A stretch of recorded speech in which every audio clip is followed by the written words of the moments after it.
kita akan berkenalan ataupun diperkenalkan dengan satu kitab selawat yang dinamakan sebagai kitab selawat Barakat Makkiyah. Jadi kitab ini sememangnya khusus berkenaan dengan selawat kepada baginda Rasulullah SAW. Jadi untuk memulakan bicara kita tentang buku ini, untuk memulakan perkenalan kita tentang buku ini ataupun kitab selawat ini, kita mulakan dahululah insya-Allah perkongsian pengisian daripada Al-Fatih Ustaz Fazli Al-Yamani berkenaan dengan kepentingan, kelebihan, kemuliaan selawat kepada baginda Rasulullah sallallahu alaihi wasallam. Meneruskan pengisian kita pada petang ini dengan segala hormat dipersilakan. Fadil tafadhal masyaallah. Assalamualaikum warahmatullahi wabarakatuh. Bismillahirrahmanirrahim. Alhamdulillah rabbil alamin.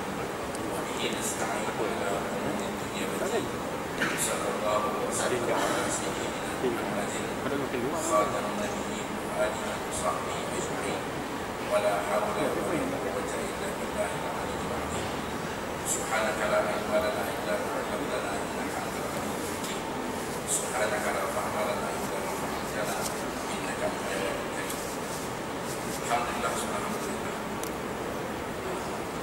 Sebenarnya kalau kita lihat junjungan besar Nabi Muhammad sallallahu alaihi wasallam, orang yang sangat hebat, sangat mulia dan disebut sebagai afdalul khalqi ala al-itlaqi nabiyuna Muhammadun famil an-syibab.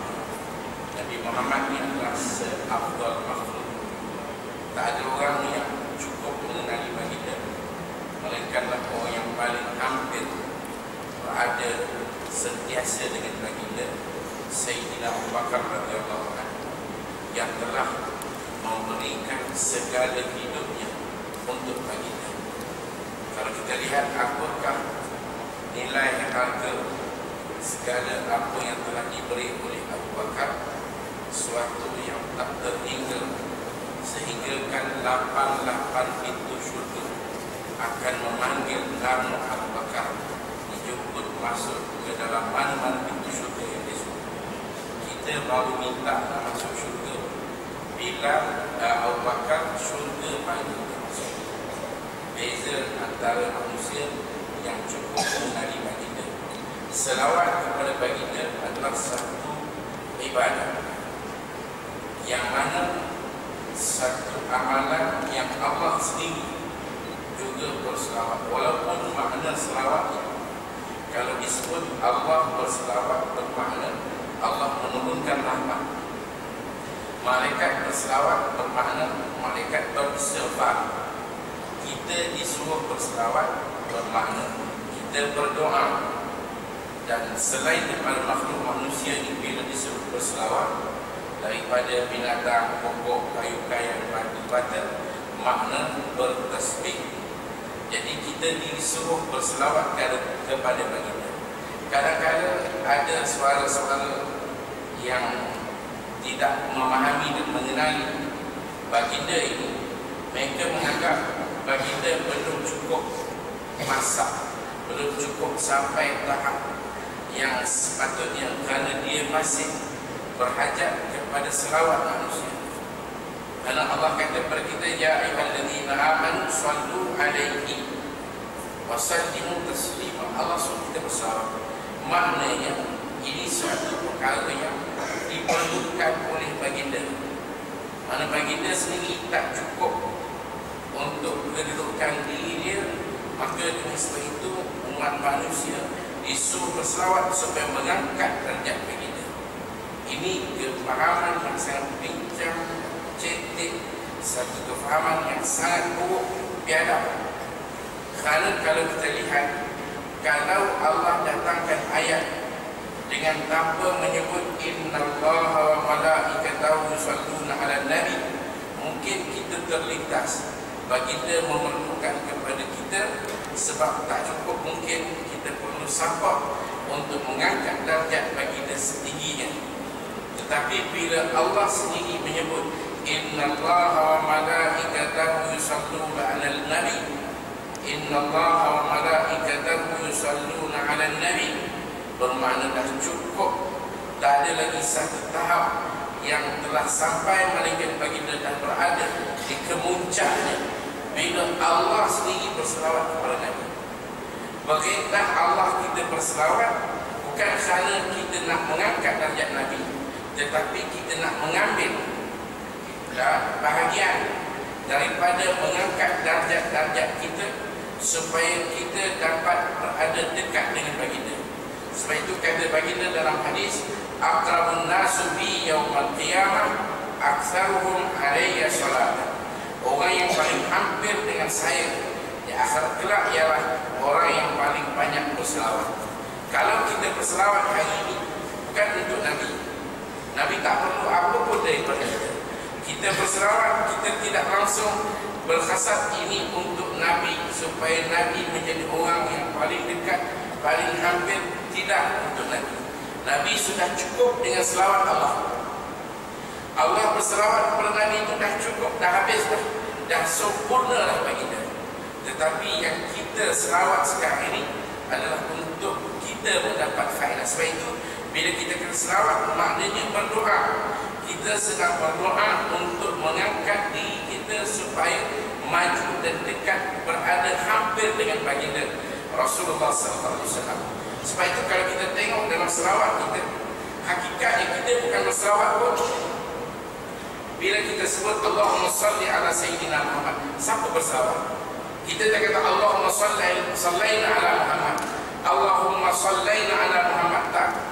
Kita kata Allahumma salli. Kita suruh secara ta'zim kepada Allah. Ya Allah, engkau selawat kerana Allah lah yang tahu tentang kedarjat dan ketinggian yang telah sampai kekasihnya yang tak tercapai oleh sesiapa. Jadi sebab itulah kita berselawat ni, kita kena melihat kita yang sangat berhajat kepada baginda. Kita sangat memerlukan, sebab selawat ni perkara yang sangat penting. Dia dua hukum ada pada selawat, satu wajib, satu sunnah. Tidak ada selawat yang makruh, jauh sekali pada selawat yang haram. Wajib apabila kita berada dalam solat fardu atau sunat. Dalam solat fardu atau solat sunat wajib.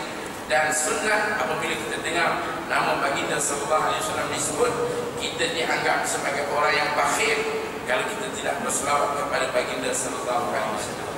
Jadi tuan-tuan yang dimuliakan, kita kena melihat baginda ini seperti sahabat-sahabat melihat baginda.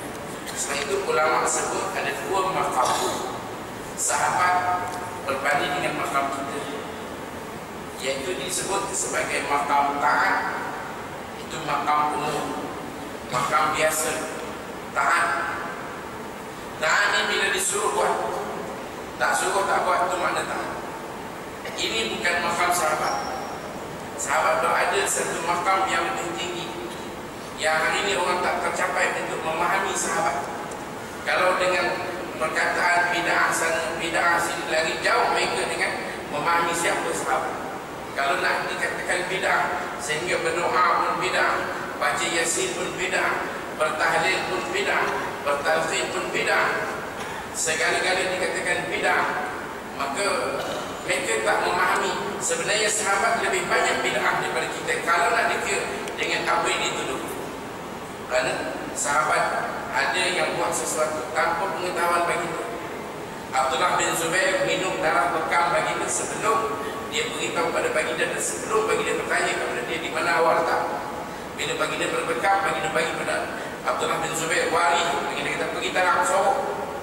Dia pergi satu tempat, dia tengok kanan kiri depan belakang tak ada orang, dia pun tanam. Tapi bukan dalam tanah, sebaliknya dalam kebun.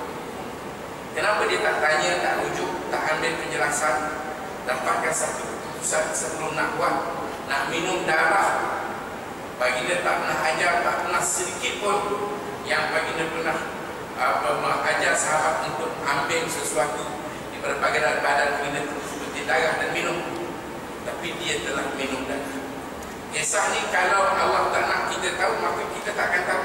Mana ada CCTV yang dapat merakamkan kisah ini.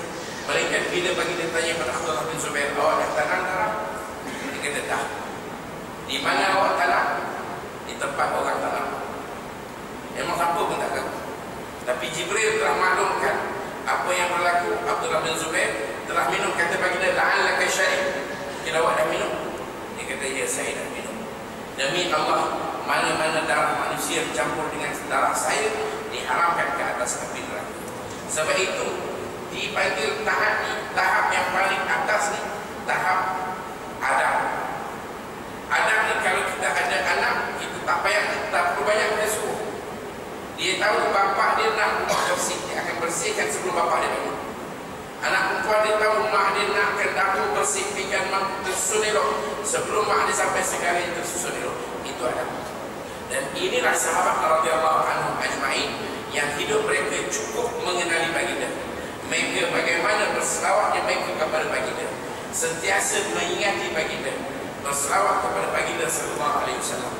Jadi sebab itulah amalan berselawat ini satu amalan yang besar yang perlu menjadikan amalan setiap kita dalam menyelesaikan apa masalah, dalam mengatasi apa hal, dalam kesempitan, dalam berbagai-bagai hal, maka perbanyakkanlah selawat. Itulah jalan penyelesaiannya. Jadi kalau kita tengok darjat dan ketinggian makam baginda sallallahu alaihi wasallam, dah cukup dengan Allah yang berselawat.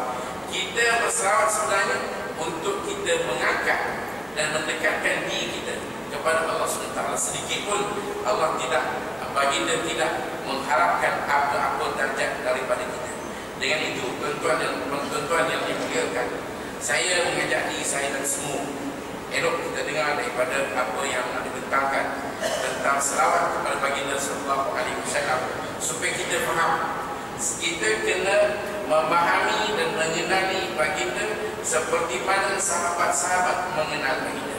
Kalau baginda kata hubbu Abi Bakrin wa syukruhu wajibun ala hadhihi ummah, mencintai dan mensyukuri Abu Bakar adalah sesuatu yang wajib. Maka cuba kita buka sejarah, baca bagaimana kehidupan yang telah dilalui oleh Abu Bakar yang penuh dengan cinta dan kasih. Bukan hanya selawat, segala-gala hidupnya sentiasa untuk baginda. Maka Allah SWT telah beri satu kelebihan yang tak terhingga. Disebutkan bila mana seorang malaikat yang Allah bekalkan 600 sayap, dia minta tambahan 1000 atas 600 sayap, minta 1000 tenaga, minta 1000 tahun, maka Allah beri dia atas 600 1000 sayap, atas kekuatan ada 1000 kekuatan, dan dia telah menggunakan 1000 tahun, maka dia menjelajah di atas arsy Allah SWT. Dia pergi jauh-jauh sehingga tempoh telah berakhir dengan 1000 tahun, dengan 1000 campur 600 sayap, 1000 tenaga. Akhirnya dia terjatuh di satu sudut. Bila dia terjatuh satu sudut, maka bidadari keluar daripada pintu syurga, maka datang mendapati dia bunyi kuat. Jatuh tanya kenapa. Dia kata saya sudah jauh menjelajah, maka dah tahap mana saya sampai? Kata bidadari, awak belum pun melangkah satu daripada 1000 bilik darjat syurga Sayyidina Abu Bakar. Belum sampai satu lagi pun. Jadi bayangkan bagaimana ketinggian Abu Bakar. Maka dia lah orang yang paling dekat dengan baginda, dan kita boleh baca kehidupan Abu Bakar radhiyallahu anhu, orang yang mengenal baginda. Kita kena kenal orang yang seperti baginda ni, perlu kita kasih. Jangan kasih dalam bentuk taat. Nak tunggu ada nas, nak tunggu ada perintah. Bila sebut kata wajib, baru nak buat. Selagi tak wajib, tak pandang, tak diambil indahnya. Tapi ambillah tahap seperti sahabat. Kalaupun Sayyidina Ali, bila baginda suruh dalam perjanjian Hudaybiyah, baginda suruh dia padam, kerana dia seantara pencatat perjanjian antara baginda dengan kaum Quraisy. Sayyidina Ali catat Bismillahirrahmanirrahim, Bismillahirrahmanirrahim. Quraisy bantah, mereka menolak. Wa amal rahman fala nuridu, kami tak nak rahmat, fala na'rifu. Maka minta tulis Bismillahumma. Ali padam, tulis Bismillahumma atas arahan baginda. Tulis lagi daripada kepada dia min Muhammad Rasulullah sallallahu kepada Quraisy. Maka sekali lagi Quraisy bantah, anta kamu bukan Rasulullah, anta lasta bi Rasulillah, kamu bukan Rasulullah. Kalau kau Rasulullah, nescaya kami tidak bermusuh dengan kamu. Maka minta padamu, tulis Muhammad bin Abdullah. Bila orang Quraisy minta padamu, baginda Rasulullah kata, ana Rasulullah wa in kadzabtumuni, saya Rasulullah walaupun kamu dustakan saya. Maka baginda arahkan Ali padamu. Ali padamu, kata Ali, wallahi lan amkuha, aku sekali-kali tak akan padamu. Ali tak nak padamu. Dia tak nak padamu. Maka baginda tunjuk, minta Ali ni, tunjuk saya mana dia. Maka saya Ali tunjuk di situ Rasulullah, baginda sendiri padamu. Dan sekarang baginda kata, Ali tulis Abdullah Muhammad ibnu Abdillah. Ali pun tulis. Jadi keengganan Ali bukan bermakna tidak taat, tetapi adab yang tinggi. Sebab itu dua makam yang berbeza. Makam taat itu makam biasa. Kalau kita buat amalan yang fardu itu peringkat taat. Tapi kalau kita naik lagi dengan memperbanyakkan sunnah demi sunnah, dengan memperbanyakkan tatawuh, maka itulah adab yang ada pada sahabat.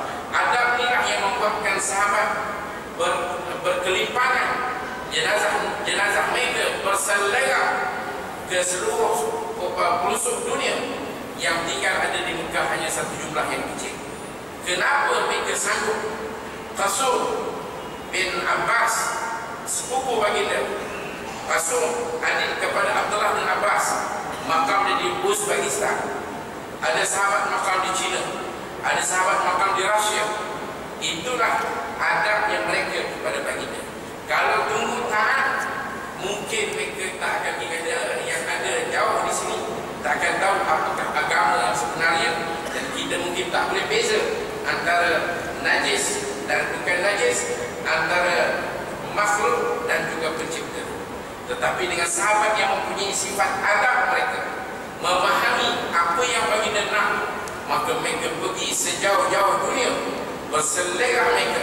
Sebab itu saya tanya Syekh saya, kenapa 6 kitab yang besar daripada Sahih Bukhari, Sahih Muslim, Sahih Imam Abu Dawud, Nasai, Ibnu Majah, Tirmidzi, satu orang pun tak ada haram.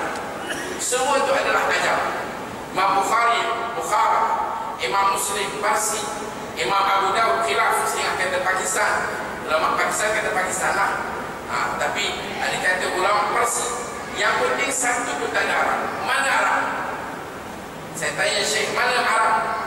Maka kata Syekh, orang Arab berada di depan-depan saf, di medan-medan perang. Mereka berdakwah sejauh-jauh pelosok. Mereka lah menjadi panglima yang membuka negara ke negara sampai ke China. Bayangkan kalau datuk kedua Imam Bukhari yang dinisbahkan kepada Al-Ju'fi. Kalau kita tengok Bukhari, apa kena mengenai dengan Al-Ju'fi? Al-Ju'fi adalah satu kabilah daripada Yaman. Rupanya kabilah Yaman Al-Ju'fi ini, dialah yang telah membuatkan datuk kedua Imam Bukhari yang telah mendapat petunjuk. Dan di persitulah dinisbahkan Imam Bukhari diri dia kepada Al-Ju'fi. Mana orang Arab dulu, daripada sahabat, tabi'in, mereka telah menggaras tugas dengan adab yang mereka kepada baginda. Maka agama tersebar sampai ke rantau kita. Sahabat-sahabat, tabi'in telah sampai sehingga dikatakan bumi Aceh ada 2 makam sahabat. Jadi tuan-tuan dan dimuliakan, saya tak nak panjang, saya nak sebut bahawa pentingnya kita berselawat untuk kita mengangkat diri kita lebih dekat, lebih hampir, lebih kasih kepada baginda.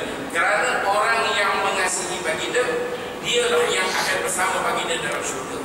Nabi baginda Rasulullah bersabda, man ahabbani kana ma'i fil jannah, man ahya sunnati faqad ahabbani, wa man ahabbani kana ma'i fil jannah. Siapa yang menghidup sunnah aku, dialah orang yang mengasihi aku. Dan siapa yang mengasihi aku, dialah akan bersama dalam syurga bersama aku. La yu'minu ahadukum hatta akuna ahabba ilaihi min walidihi wa waladihi wan nasi ajma'in. tak sempurna iman seorang kamu sehingga aku menjadi lebih dikasihi daripada bapaknya, anak dan semua manusia.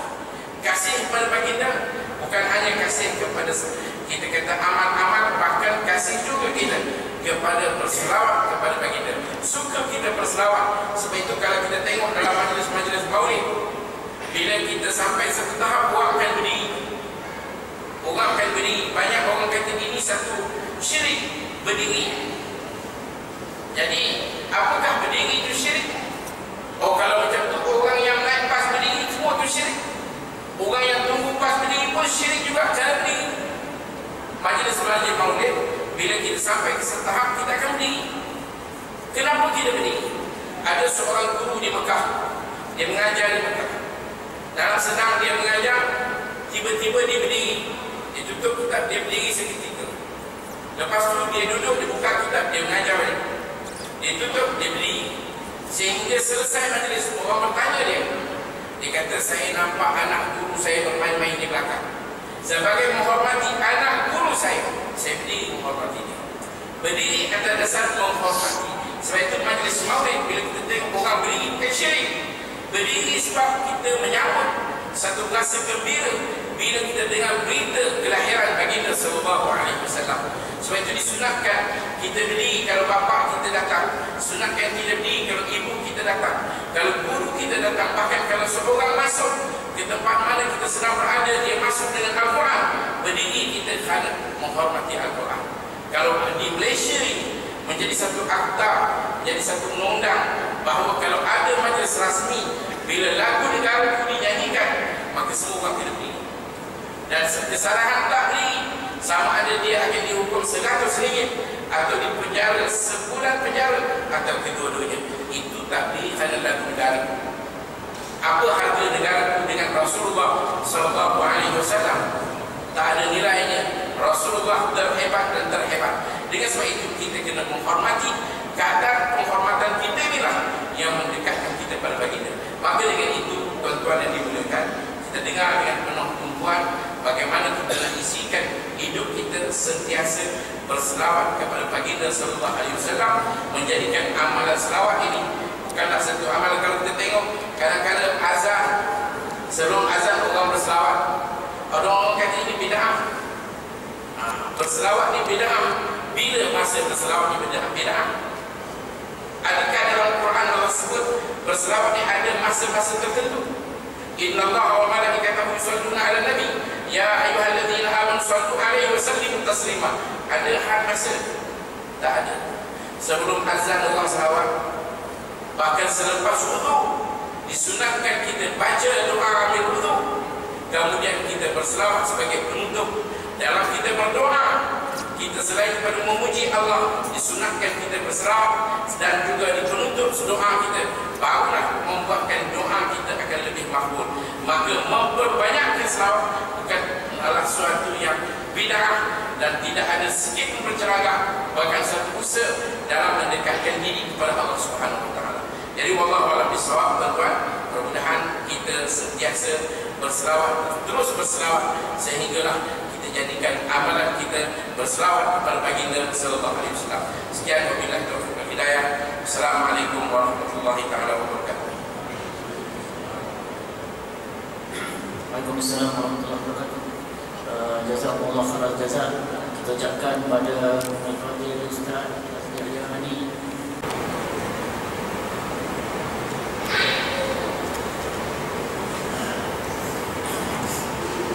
Assalamualaikum warahmatullahi taala wabarakatuh. Alhamdulillah wa kafa wa salamun ala ibadihi istafa amma ba'd. Jadi sebab saya adalah diberi tugas untuk membaca Naat. Naat ini adalah satu sebab pujian kepada baginda Muhammad Mustafa sallallahu alaihi wasallam. Lebih kurang nasyidah di tempat kita di tanah India, Pakistan, Bangladesh, mereka gelar dengan Naat. Jadi ungkapan-ungkapan yang dibuat untuk memuji baginda Habib Mustafa sallallahu alaihi wasallam, untuk mendatangkan zawq wa syauq, selawat ke atas baginda sallallahu alaihi wasallam. Kita kena kenal siapa junjungan besar Muhammad sallallahu alaihi wasallam. Jadi na'at akan dibaca dalam bahasa Urdu. Pun begitu saya akan sedikit buat khulasah di dalam bahasa Malaysia.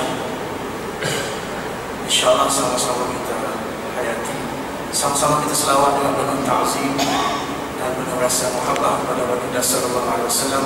Allahumma salli ala sayyidina Muhammadin wa ala ali sayyidina Muhammadin wa barik wa sallim. Allahumma salli ala sayyidina Muhammadin wa ala ali sayyidina Muhammadin wa barik wa sallim. Allahumma salli ala sayyidina Muhammadin wa ala ali sayyidina Muhammadin wa barik wa sallim. Nah, yang pertama, khulasannya berbunyi, begitu indah dalam pandangan Habibie Huda, yakni kekasih Allah, yang mana gambarannya sentiasa terpahat di dalam dada, yang menyampaikan kalam ilahi, dialah Muhammad sallallahu alaihi wasallam yang wujud di bumi Madinah. Tidak tertahan untuk meninggalkan bumi Madinah. Seluruh dunia pun tiada pemandangan sebegini. Sepanjang zaman tidak pernah melihat pemandangan sebegini seperti mana gambaran yang wujud di bumi Madinah. Kami percaya bahawa jannah itu adalah indah. Tinggalkanlah kami di mana-mana di bumi Madinah. Jannah sebegini tidak wujud di semua di bumi Madinah, dan jannah ini hanya wujud di bumi Madinah. Hai nazar mein jamale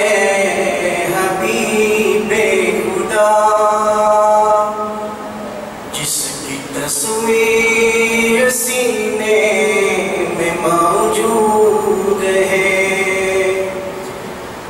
नजर में जमाले हबीबे खुदा, जिनकी तस्वीर सीने में मौजूद है, जिसने लाकर कलामी इलाही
तस्वीर सीने में मौजूद है।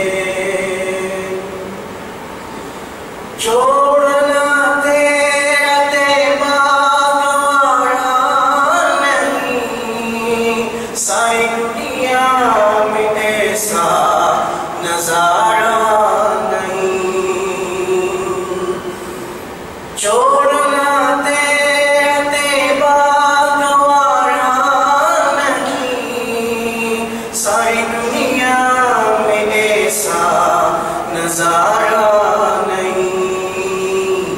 ऐसा मंजर ज़माने में देखा नहीं, ऐसा मंजर ज़माने में देखा नहीं।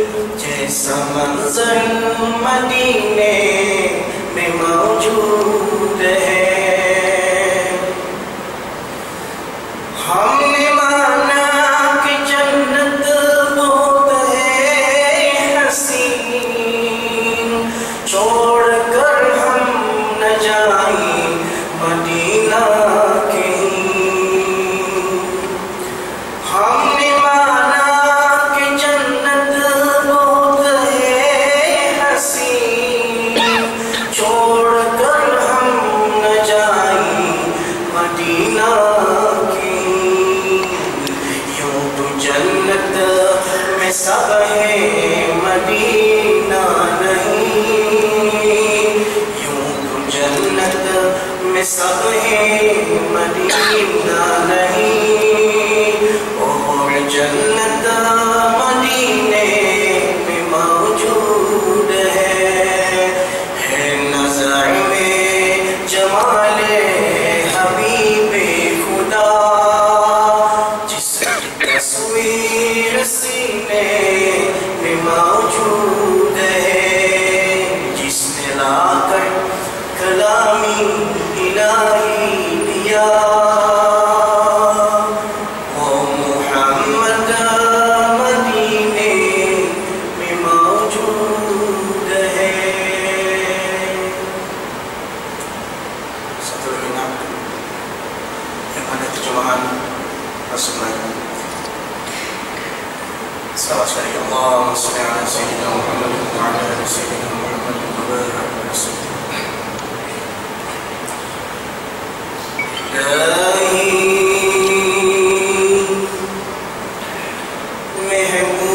महबूबे कुल जहां को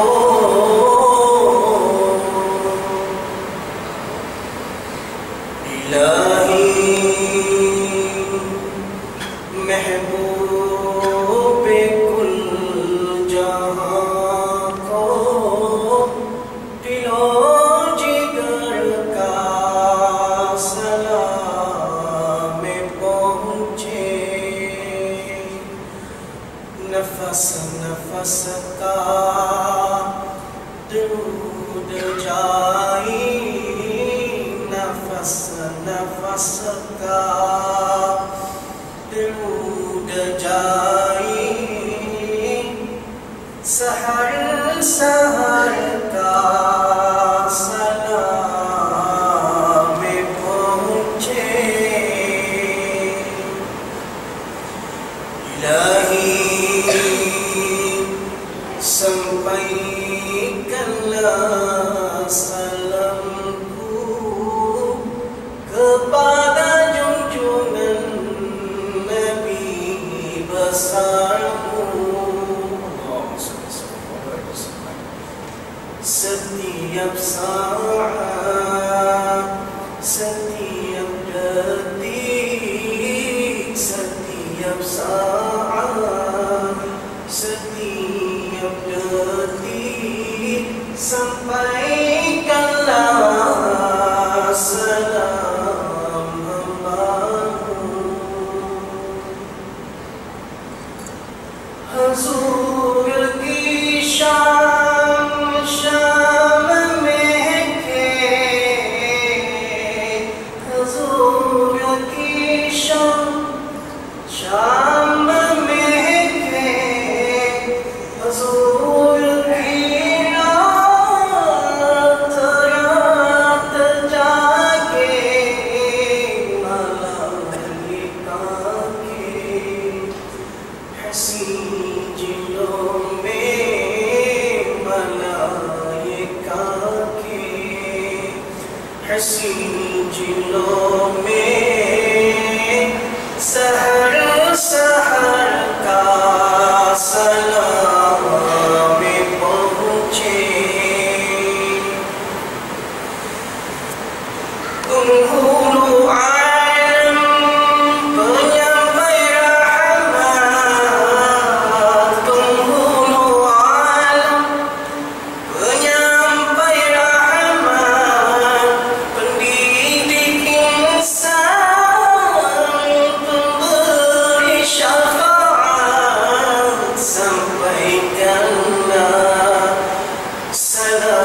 Jazakumullah khairan jazak kepada Ustaz Aswadi yang mana telah berkongsi dengan kita satu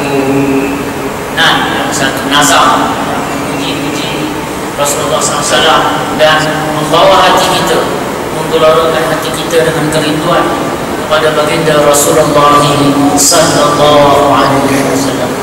Jadi untuk meneruskan acara kita pada petang ini dengan segala hormatnya, dengan penuh hormatnya kita menuntut Maulana Hamzah untuk menyampaikan manaqib ataupun sedikit ringkas berkenaan dengan pengarah atau penulis penyusun pada kitab Salawat Al-Barakat Al-Makkiyah yang akan diperkenalkan seketika nanti selepas ini.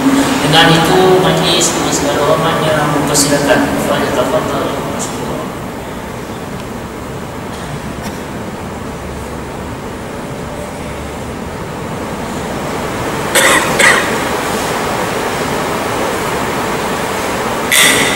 Assalamualaikum warahmatullahi taala wabarakatuh. Bismillahirrahmanirrahim. Wassallallahu ala rasulillah. Rabbi shrah li sadri wa yassir li amri wahlul 'uqdatam min lisani yafqahu qawli. Subhanaka la ilma lana illa ma 'allamtana innaka antal alim. Sallallahu alaihi wa qala ta'ala wa man ahsana qawlan mimman da'a ila Allahi wa 'amila salihan wa qala innani minal muslimin. Alhamdulillah, yang dimuliakan para ulama, asatizah, masyayikh, kiai-kiai, dan semua tamu-tamu yang dimuliakan Allah Subhanahu wa taala. Syukur kita kepada Allah Subhanahu wa taala dapat berkumpul pada hari ini untuk sama-sama membesarkan Allah Subhanahu wa taala, membesarkan baginda Nabi sallallahu alaihi wasallam yang sepatutnya selayak dibesarkan. Karena alhamdulillah kita telah dengar tadi sebelum ini pun tentang kehebatan keunggulan baginda Nabi sallallahu alaihi wasallam. Tuhan yang mulia Allah Subhanahu wa taala, alhamdulillah mengetahui bermusakarah tentang manaqib orang-orang yang mulia ini juga satu sunnah baginda Nabi sallallahu alaihi wasallam. Karena dalam kitab As-Sahrul Kutub ba'da Kitabillah, yaitulah kitab Al-Bukhari juga menyebut dan telah mendatang satu bab khusus tentang manaqib, yaitu manaqib sahabat-sahabat Nabi sallallahu alaihi wasallam. Dan kedudukan yang Allah beri kepada mereka ini adalah semata-mata kerana dekatnya mereka kepada Allah dan hampirnya mereka dengan Nabi sallallahu alaihi wasallam, dan usaha mereka bertahun-tahun dengan amalan-amalan yang umum dan khusus menyebabkan mereka ini jadi manusia yang diterima Allah Subhanahu wa taala, manusia yang dikenali. Sebab itulah Allah Subhanahu wa taala turunkan silsilah kenabian. Nabi demi Nabi diutuskan kepada manusia untuk memperkenalkan Allah kepada manusia. Dan oleh kerana Nabi-Nabi itu diperintahkan Allah untuk memperkenalkan Allah SWT kepada manusia, walaupun Nabi itu tidak mau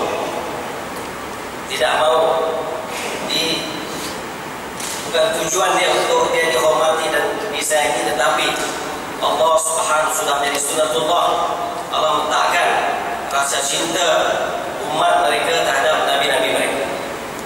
Itulah silsilah Nabi demi Nabi sampailah kepada baginda Nabi sallallahu alaihi wasallam, telah membuat tugas yang sama, mengajak dan mendakwakan manusia kepada Allah. Dan baginda manusia termulia terhebat telah mendatangi orang-orang yang tidak beriman kepada Allah, mendatangi per orang, mendatangi kabilah-kabilah yang mana pada ketika itu Nabi tidak dikenali, Nabi tidak diketahui dan kedudukan oleh masyarakat Arab, khususnya Quraisy pada ketika itu. Inilah bantuan yang dimuliakan Allah Subhanahu wa taala dengan satu cara usaha, yaitulah alhamdulillah dan majlis ini juga ada orang yang mulia, ulama-ulama kita itu juga yang mana hari ini setengah orang merasa rendah, memandang rendah kerana orang yang mulia mendatangi orang yang rendah, mendatangi orang awam.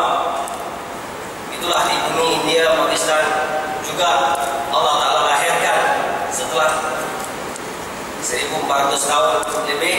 Allah Ta'ala datang oleh Syekh Ilyas rahimahullah, yang mana beliau juga membuat usaha sama, mendatangi umat yang mana kaum itu dinamakan orang Dewan.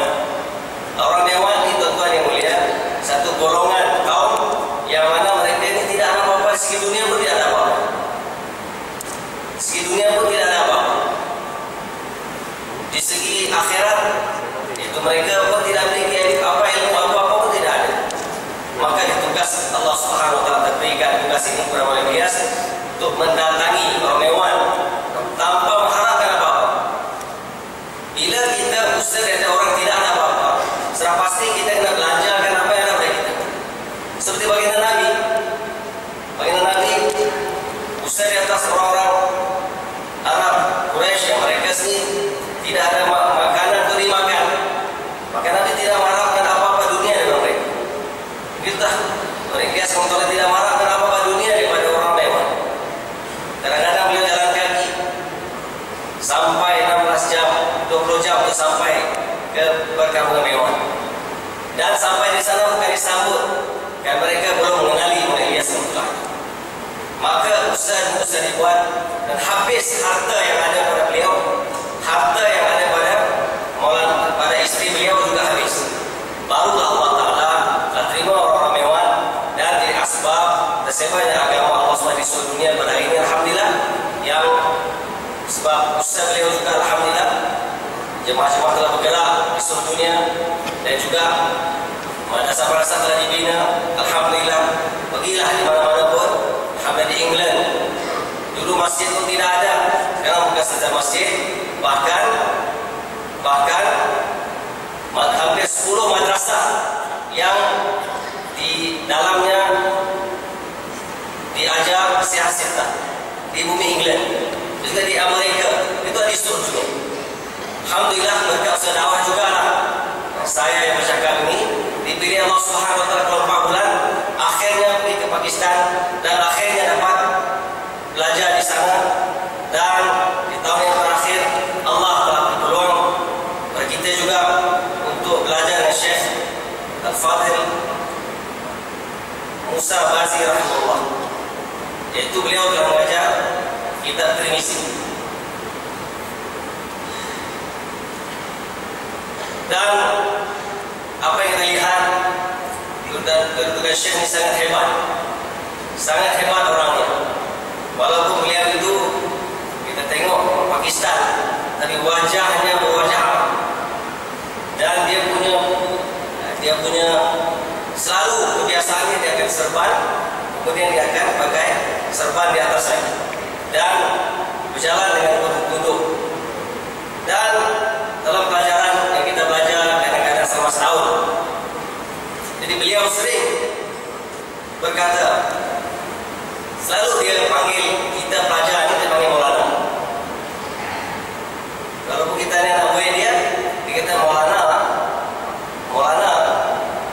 aku lihat cahaya keluar daripada kepiah-kepiah topi-topi kamu, kepiah-kepiah kamu semua, songkok kamu, aku nampak cahaya keluar. Jadi begitulah beliau sendiri. Dan kadang-kadang di kalangan asatizah ada juga yang masih belum faham tentang pesan dakwah dan tabligh ini. Dan kadang-kadang mereka mempertikaikan, beritahu bahawa ini apa di dakwah tabligh ini keluar sampai 4 tahun. Mana ada 4 tahun. Jadi semua orang-orang yang belum pergi, pelajar-pelajar belum pergi keluar pesan dakwah, mereka semua lihat kami. Lihat kami semua, lihat kami. Jadi kami pun tundukkan pandangan kami, tundukkan kepala kami karena Syekh besar bercakap begitu. Dan sahabat Bukhari itu pada pagi dan sahabat atau pelajaran Tirmizi ini pada waktu lepas zuhur. Maka Allah SWT berhebat. Maka Allah SWT seolah-olah mengilham pada Syekh untuk memberi jawaban bagi pihak kami para pelajar semua. Tiba-tiba sedang belajar Tirmizi, beliau kata, Maulana itu cara dia. Maulana, keluar dakwah, keluar tabligh. Sangat hebat kerja dakwah tabligh. Saya juga pernah keluar 1 kali kata dia. Di kawasan Sin yang tidak ada air, di padang pasir. Saya keluar di sana. Tiba-tiba di padang pasir, kereta yang kita bawa kehabisan minyak. Kereta yang kita bawa kehabisan minyak. Sekarang macam mana? Kami semua solat, semayang. Akhirnya kami doa kepada Allah dan kami masukkan air. Masukkan air dalam tangki minyak. Dan bismillah tawakal Allah, kami start kereta akan berjalan dengan kuasa Allah SWT. Oleh itu kata dia, kamu semua ni kena keluar tabligh. Kami pula tengok kamu semua, alhamdulillah. Ada yang bercakap di pihak kami. Itulah Syekh, Masya Allah, Allah SWT memberi kasyaf pada beliau. Kasyaf pada beliau. Dan alhamdulillah kedudukan beliau yang begitu tinggi, alhamdulillah sudah pun ditulis sedikit sebanyak dalam mukadimah yang sudah pun saya rasa berada di tangan tuan-tuan semua. Mungkin insyaAllah saya baca sedikit daripada apa yang ditulis. Beliau adalah seorang yang sangat wara. Memang betul, beliau sangat wara, insyaAllah, dan bertakwa dan zuhud. Memang betul, sepanjang dia belajar, dia mengajar kami, basikal pun tak ada. Apa cakap kereta, basikal pun tak ada. Tapi orang yang dekat dengan Allah, dia nak pergi mana semua kereta sedia untuk dia. Tak payah fikir minyak hitam, tak fikir apa-apa. Mendekat dengan Allah, semua orang siap sedia untuk sediakan kereta dia dan drivernya sekali. Tak, Allah tak bagi dia pening kepala untuk kereta. Mana nak pergi? Masya Allah, sentiasa orang sedia. Jadi begitu juga beliau tidak memiliki rumah sendiri, melainkan rumah yang diberi oleh pihak madrasah. Sampai meninggal pun dalam rumah yang diberi oleh pihak madrasah. Tak ada fikir nanti macam mana, kalau saya mati nanti anak saya ramai macam mana, mereka tak jadi Maulana kasih ustaz, pasti mereka akan dikeluarkan dari sini. Fikir beliau hanya satu, agama Allah Subhanahu Wa Taala, mengajar agama Allah Subhanahu Wa Taala. Itu juga beliau seorang mujahid jalan Allah Subhanahu Wa Taala. Setelah kita tadi, Masya Allah. Dan juga beliau adalah penghapus bid'ah. Dari segi percakapan dia, dari segi amalan, setiap gerak geri dia, semua adalah berpandu bersunnah. Jadi amalan sunnah ini. Jadi kita dapat faham agama itu dengan jelas. Bila kita lihat rupa dia, percakapan, kita dapat faham agama itu tak susah. Bila orang bercakap dan apa yang susah dan sulit. Sebab itu orang kafir, seberat-berat kafir masuk Madinah akan masuk Islam karena Islam itu adalah kehidupan orang ahli Madinah. Begitulah Maulana. Apa yang diajar hadis itu adalah kehidupannya. Ada di wajah, ada berpakaiannya, ada setiap gerak-geriknya. Dan satu lagi sifat yang Allah sebut dalam Quran telah tidak takut cacian para pencaci. Dia tak pernah takut orang dalam kebenaran. Dia tidak takut siapa saja mencela dan caci, dia tak kisah. Dalam usaha agama. Dan juga beliau memiliki banyak kaum. Allah Ta'ala zahirkan kaum. Banyak kaum. Jadi antara kaum beliau ialah orang antara yang kita tahu, beliau adalah orang yang antara orang-orang yang Allah berikan kuburnya harum, yang suci itu harum syurga. Yang kita tulis semuanya tiga-tiga ribu hadis. Satu Imam Bukhari rahimahullah juga Allah berikan karamah yang sama, yaitu tanah kuburannya Allah wangikan. Allah wangikan. Yang kedua Maulana Ali Lahori. Maulana Ali Lahori ini dia ada asalnya Hindu, masuk Islam, dan Masya Allah telah berkhidmat beragama, menjadi orang alim hebat. Dia dalam tafsir itu juga Maulana Ali Lahori. Dan yang ketiga adalah beliau Maulana Musa Bazi rahmatullah alaih. Jadi kejadian itu berlaku setelah sempurna kebumian jenazah beliau yang suci, maka keluarlah bau kasturi dan ambar dari pusara beliau dan mulai tersebar di seluruh tanah kuburan. Tanah kuburan besar luas saya rasa hampir lebih dari 2 km. Tanah kuburan itu luas. Jadi bila dibawa jenazah dia, maka Allah wangikan, harumkan semerbak, sewangi-wanginya, bukan saja kubur dia, tempat tanah kuburannya, bahkan seluruh tanah kuburan, pokok-pokok semua Allah telah wangikan. Khususnya pada waktu tahajud. Ada kawan kita dalam majlis ini, dia kata dia pergi memang pukul 3 pagi. Pukul 3 pagi dia pergi, sangat-sangat wangi. Allahu Akbar. Berkat berkhidmat dengan hadis, Masya Allah. Orang yang paling banyak selawat, orang yang mengajar hadis. Sebab satu hadis Sallallahu Alaihi Wasallam. Suatu guru kami kata, kalau orang yang belajar hadis, ya, tetapi tidak mimpi Nabi di satu yang pelik. Kenapa dia? Paling banyak selawat. Banyak selawat. Dan dikatakan sehingga beberapa bulan, sampailah 7 bulan. 7 bulan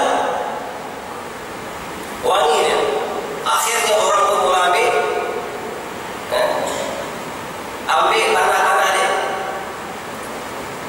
Jadi saya dah beritahu Ustaz Fakri pun dah beritahu tadi, ini kita bidang mana pulangnya. Ini ada semua tahu bahawa wangi ini daripada Allah Subhanahu Wa Taala. Allah bagi dia wangi seperti khidmat pada agama. Maka ada akhirnya 7 bulan tanah itu diambil, akhirnya diberubah. Orang tambah tanah lagi, orang ambil lagi berubah.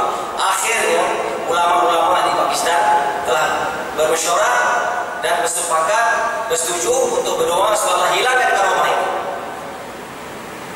Kata kawan saya, dia kata dia pun ambil juga tanah tadi. Bapak ini memang wangi, berbulan-bulan. Tapi bila setelah 7 bulan, ulama semua berdoa, akhirnya tanah yang mereka dia pun hilang wanginya. Begitulah Allah SWT kehebatan yang begitu tinggi. Satu lagi itulah antara karamah beliau juga adalah pada suatu hari Syekh yang mulia telah pergi ke menunaikan haji, ditemani oleh keluarga beliau. Dia pergi ke haji dengan keluarga dia. Setelah selesai dengan amalan haji, beliau telah berangkat ke Madinah bersama ahli keluarga. Apabila Syekhul Islam Alim Rabbani Maulana Said Ahmad Khan, dan beliau ini adalah dihantar oleh Syekh Ilyas untuk membuat usaha dakwah di Madinah, dan akhirnya beliau mukim di sana dan terjadi amir dakwah di sana. Apabila Syekh mengetahui tentang kedatangan Syekh Musa Bazi ke Madinah, maka Syekh saya telah menyambut beliau dengan sambutan yang hangat dan menjemput Syekh Bazi bersama keluarganya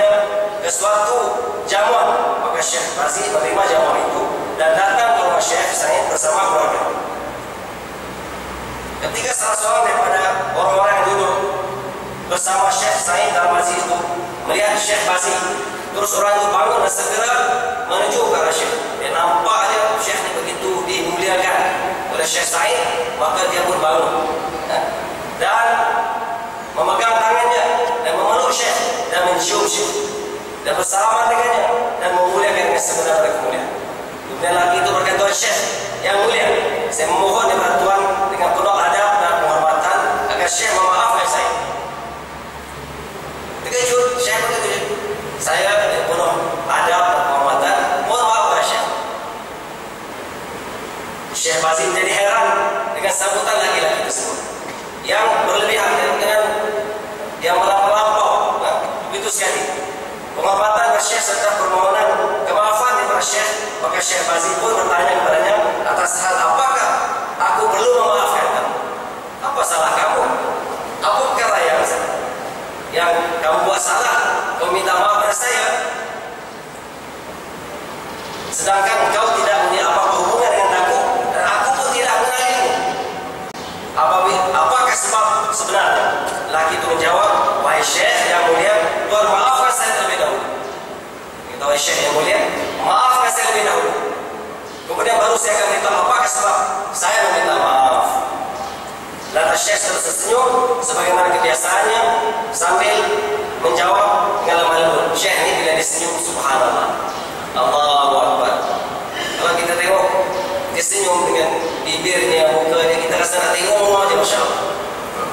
Kita tak ingatlah, itu satu zarah daripada senyuman Nabi SAW pun kita nak terpikat dari senyuman dia, Masya Allah, ajib, luar biasa. Kata Syekh terus tersenyum sebagaimana kebiasaannya sambil menjawab dengan lemah lembut, saya telah maafkan kamu. Maka laki itu menjadi sangat gembira sehingga wajahnya berseri-seri, lalu berkata, wahai Syekh, sekarang saya akan nyatakan sebabnya. Sebab saya minta maaf. Dengan kurniaan Allah Subhanahu Wa Taala dan kemurahannya, saya dikurniakan nikmat dapat tinggal di bumi Madinah. Saya dikurniakan nikmat dapat tinggal di bumi Madinah yang suci. Sebagian teman-teman saya telah memberitahu tentang kedudukan Tuhan yang tinggi dan kepribadian Tuhan yang mulia di medan ilmu. Di medan ilmu dia memang subhanallah. Nanti kita akan begitu. Yang dia karang 200 kitab. Bukan belajar 200 kitab. Belajar 200 kitab pun hebat. Ini karang 200 kitab. Masya Allah, ya. Karang 200 kitab. Dalam tafsir ada yang dia karang 50 jilid. Tafsir 50 jilid. Dan banyak lagi. Dan semua ilmu beliau telah mengarang. Dan penulisan ilmu, penulisan, pengajaran dan dakwah dan tarbiyah. Maka saya menjadi sangat rindu untuk berjumpa dengan Tuhan. Dan dengan manaqib, jadi akan bertambah rindu dia. Minggu lepas saya telah masuk ke Masjid Nabawi bersama beberapa orang teman saya. Lantas salah seorang teman saya itu telah nampak Tuhan, lalu memberi kabar gembira kepada saya dengan berkata bahawa laki yang kaca itulah Syekh Bazi yang mulia dan yang kamu rindui. Dia tinggi, Masya Allah, dia tinggi, memang kaca. Kalau umur dia mencecah 70-an, 80-an, tapi janggut ini tetap hitam. Semula jadi Allah bagi hitam. Dikatakan dia pernah juga basuh janggut dia dengan air zam-zam. Hitam cantik, Masya Allah, subhanallah. Untuk melihat dan berjumpa dengannya, lalu saya pun pergi untuk melihat Tuhan. Pada masa itu Tuhan sedang sibuk bersolat sunat. Begitu nak jumpa, Tuhan sibuk solat sunat. Apabila saya tumpukan pandangan dan perhatian saya kepada Tuhan, maka saya nampak pakaian Tuhan yang hebat, serban Tuhan yang putih besar. Lalu terlintas di hati saya bahawa pakaian yang mahal ini tidak layak untuk para ahlullah dan ulama besar. Dan sangat buruk pula, hati tak bersih, hati tak elok. Ini menunjuk-nunjuk Syekh putih bersih, serban yang putih bersih, tak layak pakaian untuk Syekh yang macam ni. Kena pakai tampung-tampung baru sesuai dalam hati saya. Maka saya tidak suka untuk pergi bersalam dengan Tuhan. Tak jadi nak salam, tak jadi nak salam dengan Syekh. Malah saya terus pulang ke rumah. malas terus pulang ke Madinah. Pada malam itu saya telah bermimpi melihat Nabi SAW datang kepada saya, lalu memarahi saya dan memberi amaran kepada saya sambil berkata, adakah kamu bersangka buruk terhadap Musa? Adakah kamu bersangka buruk terhadap Musa? Keluar kamu dan segera dari Madinah ini. Rasulullah halau dia dalam mimpi, keluar kamu dari Madinah, tak layak. Tak layak. Kamu sangka buruk pada orang yang dekat dengan kami. Oleh itu kamu tak layak tinggal di Madinah. Keluar segera kamu dari sini. Terus saya tersedar dan tertidur dalam keadaan terkejut dan takut, dan saya telah berusaha untuk menemui Tuhan, namun saya tidak percaya kecuali sekarang. Lantaran itulah saya bersegera memohon ampun dan maaf kepada Tuhan terhadap sangkaan dan prasangka buruk terhadap Tuhan ini. Inilah tuan-tuan mulia, sikit sebanyak supaya kita insyaAllah akan dibacakan bersama-sama nanti kita Barakatul Makkah ini dengan penuh kebesaran, Masya Allah, yang mana kita tahu kitab. Dulu semasa saya di sana, ada satu pelajar dari Indonesia dan dia sangat miskin. Dia sedang umur 1 tahun, duit tak ada, miskin.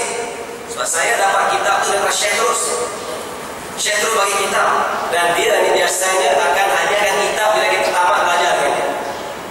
Hampir 10-15 kitab yang tebal macam tu dibagi 200 pelajar dapat free semua. Semalam saya beritahu saya satu kawan saya, dia waktu tu kelas masih rendah, dia disuruh untuk kemaskan bilik yang letak kitab, dan dia beritahu disiapkan 2,000 set kitab. 2,000 set kitab. Dia kata setelah dibagi-bagi semua, dah habis kitab tadi dalam bilik tadi, habis dah. Lepas itu tengok, dapat tahu bahawa masih ada pelajar yang dapat lagi kitab. Dibuka lagi, tengok ada separuh lagi kitab. Buka bilik tadi, tengok ada separuh lagi kitab. Dan dia ni selalu bagi duit, khususnya murid yang dia kena rotan. Kalau kena rotan, memang dia akan bagi duit, hari-hari bagi duit. Kalau dia rotan, dia kata, mana maulana yang saya rotan ni semalam, mana datang bagi duit. Besok nak start kelas, semalam maulana yang saya rotan tu mana, datang bagilah sampai ada kawan saya tu, Masya Allah, doa supaya dapat rotan, dapat duit hari-hari. Jadi dia ni setelah dia meninggal dunia baru tahu sebenarnya dalam bilik kita ada satu peti besi. Dan yang peliknya orang maulana jarang pergi situ. Lepas tu dia duit-duit yang dia bagi kat kita atau pelajar yang miskin dan sebagainya, apa pun tak tahu. Pelajar-pelajar miskin dia bagi duit tu pula duit baru-baru, macam duit yang dikeluarkan daripada bank. Uang yang baru masih cantik, saiz tak patah lagi. Ini yang pelik. Inilah karomah yang Allah beri pada beliau, Masya Allah, di depan mata kita. Jadi insyaAllah sebenarnya kita juga insyaAllah dapat mulakan kitab ini baca dengan program. Saya beritahu tentang tadi pelajar Indonesia, dia hari-hari baca. Saya kata, kamu nak buat apa ni? Dan saya baca ni kitab Syekh Rohani Basi. Sebab niat saya lepas habis tahun ni nak pergi Mekah. Dia kata lagi saya, mana kau di Beirut tak ada nak pergi Mekah. So jadi tak lama lepas tu, habis tahun, saya dengar berita dia pergi Mekah dan tinggal di sana dan kahwin di sana. Berkat kita, Masya Allah. Pergi sana, tinggal di sana, kahwin dia pergi. Begitulah Allah Ta'ala banyak sangat berkatan. Semoga Allah Ta'ala berikan taufik kepada saya, Tuhan dan seluruh umat insyaAllah untuk memiliki kitab yang mulia ini dan dapat amal, dapat baca seperti mana yang akan disarankan insyaAllah. Wabillahi taufiq wal hidayah. Wassalamualaikum warahmatullahi wabarakatuh. Assalamualaikum.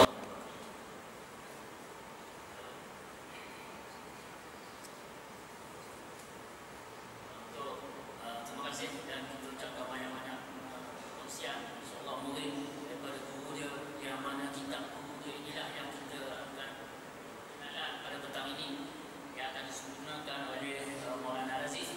Jadi sebelum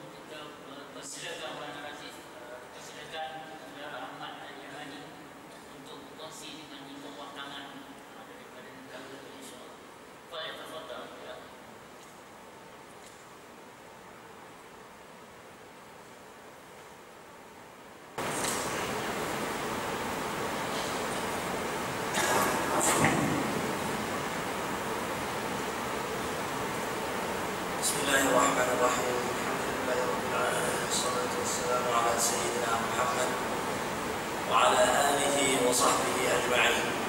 أما بعد، الحمد لله الذي وفقنا أن جعلنا نجتمع في هذا المسجد المبارك، وجعلنا من أمة محمد صلى الله عليه وسلم، وجمعنا في هذا المكان على كلمة واحدة، ألا وهي كلمة لا إله إلا الله. فكم من أناس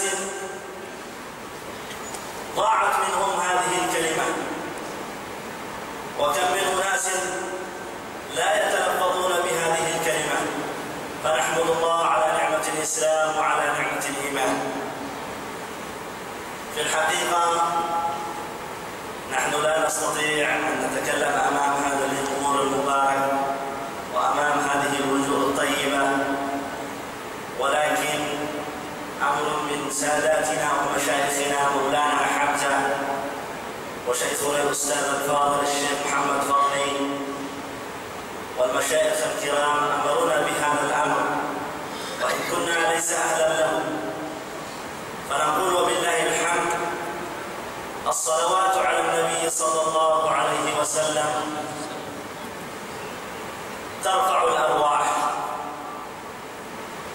فإذا لم نصلي على النبي صلى الله عليه وسلم في اليوم ولو كان 10 مرات، كان ذلك اليوم سيئة علينا ومشقة علينا، ولا نكتب عند الله سبحانه وتعالى من الذين يصلون على رسول الله صلى الله عليه وسلم. ولذلك يجب علينا أن نصلي على النبي صلى الله عليه وسلم، فإذا لم نصلي عليه فإنه قد أمرنا أن نصلي عليه في الصلوات الخمس. إذا كنا من أهل الإسلام واجب علينا أن نصلي في الصلوات الخمس على رسول الله صلى الله عليه وسلم. ولذلك يقول صلى الله عليه وسلم: من صلى علي صلاة واحدة صلى الله عليه بها 10. Barang siapa yang baca salawat kepada Rasulullah sallallahu alaihi wasallam 1 kali, maka Allah Subhanahu wa taala membalaskan kepada dia 10 kali. ومن صلى علي 10 صلى الله عليه بها 100، ومن صلى علي 100 صلى الله عليه بها 1000، ومن صلى علي 1000 زاحم كتفه كتفي يوم القيامة. Nanti di hari kiamat bahu dia sama bahu Rasulullah sallallahu alaihi wasallam sama. ليس من المشكلة أن نصلي على رسول الله صلى الله عليه وسلم، فالصلوات واجبة علينا أيها الأحبة الكرام. ولذلك أحببت أن أختصر الموضوع وأقول: الله سبحانه وتعالى يقول في كتابه الكريم: إن الله وملائكته يصلون على النبي يا أيها الذين آمنوا صلوا عليه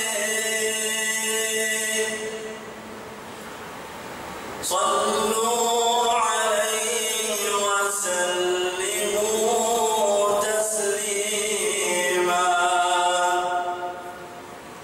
Kita sudah salawat kepada Rasulullah sallallahu alaihi wasallam sekitar 1 kali. صلينا كله إن شاء الله يقع الأجر من الله ونخرج بنور من الله سبحانه وتعالى من هذا المسجد. الصلاة والسلام عليه،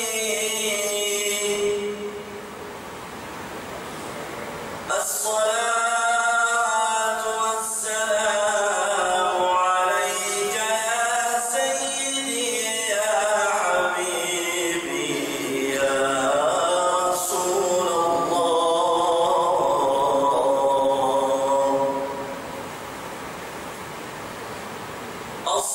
الصلاة والسلام عليك يا خاتم النبيين.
ولا مررت على